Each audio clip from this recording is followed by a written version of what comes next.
이렇게 나타났을 때 한방적으로 어떤 치료를 하느냐 하면, 안녕하십니까. 수원 보성한의원 이만희 원장입니다. 오늘은 퇴행성 관절염에 대해 알아보도록 하겠습니다.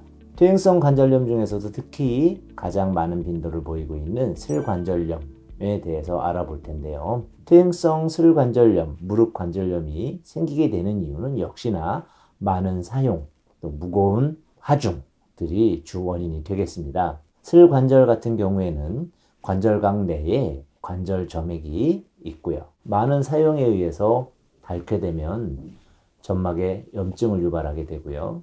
염증 반응은 면역 반응이어서 홍종열통의 증상이 나타나게 됩니다. 그러면서 퇴행의 과정을 겪게 되는데, 염증이 반복되다 보면 그 조직이 손상이 오겠죠. 퇴행이라 함은 노화와는 조금 달라서 많은 사용에 의해서 기능이 떨어지게 됩니다. 기능이 떨어지다 보니까 위축, 변성, 퇴행, 퇴화 이런 과정을 겪게 되고요. 골극이라고 해서 뼈의 끝이 뾰족해지는, 뼈의 실질 조직이 칼슘이 빠져나가면서 나타나는 반응들인데, 이런 것들이 나타나게 되죠. 많이 사용해서 나타나는 반응이니까 대부분의 증상이 연세 드신 분에서 나타나게 됩니다. 그래서 노화와 혼동하는 경우가 있는데, 연세가 드셨더라도 많이 사용하지 않았고 그럼에도 발생하는 노인성 질환이 있는가 하면, 많이 사용해서 또 운동선수 같은 경우에, 또는 성별에 대한 특징도 있습니다. 여성에 더 많이 생깁니다. 퇴행성 관절염 때문에 수술하시는 분의 90%는 여성입니다. 이유는 퇴행이 진행되지 않게 하기 위해서 가장 좋은 방법은 운동이거든요.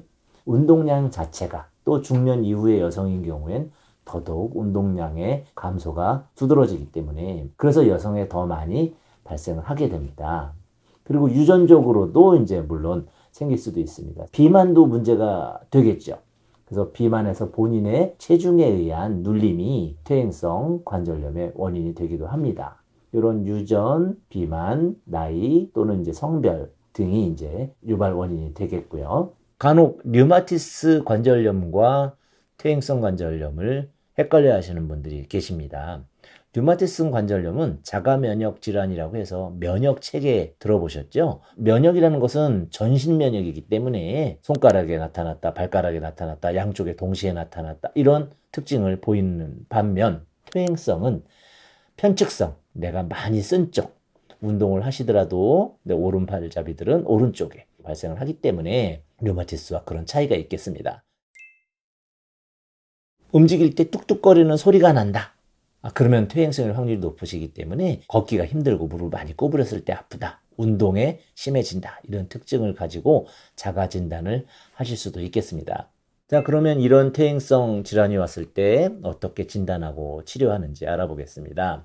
진단은 가장 기본적인 방사선, 즉 엑스레이죠. 엑스레이 가지고 쉽게 판독이 가능합니다. 물론 이제 좀 정밀한 검사가 필요해서 MRI나 CT 등을 찍는 경우도 있지만, 단순 방사선에 의해서 쉽게 진단이 가능하죠. 이렇게 나타났을 때 한방적으로 어떤 치료를 하느냐 하면, 우선은 진통, 통증을 일으키는 염증의 문제를 해결해야 되기 때문에 활혈시켜서 혈액을 잘 순환시키게 하고, 진통하고 소염하는 이제 치료용 약물을 먼저 사용하시게 되고요. 노화와 퇴행이라는 것은 점막이 늙어서 또는 너무 많이 써서 너덜너덜해지는 경우이기 때문에 점막 재생을 할 수 있는 약들을 쓰게 됩니다. 여러분들 성장하면은 한방에서 하게 되죠. 성장약의 어떤 범주 안에는 그 연골의 성장, 연골의 재생과 관여하는 약물들이 많이 있습니다. 따라서 성장에 관한 약물에 변형된 그 퇴행성 관절염 특수 약물들을 사용해서 재생 치료를 하시게 되고요.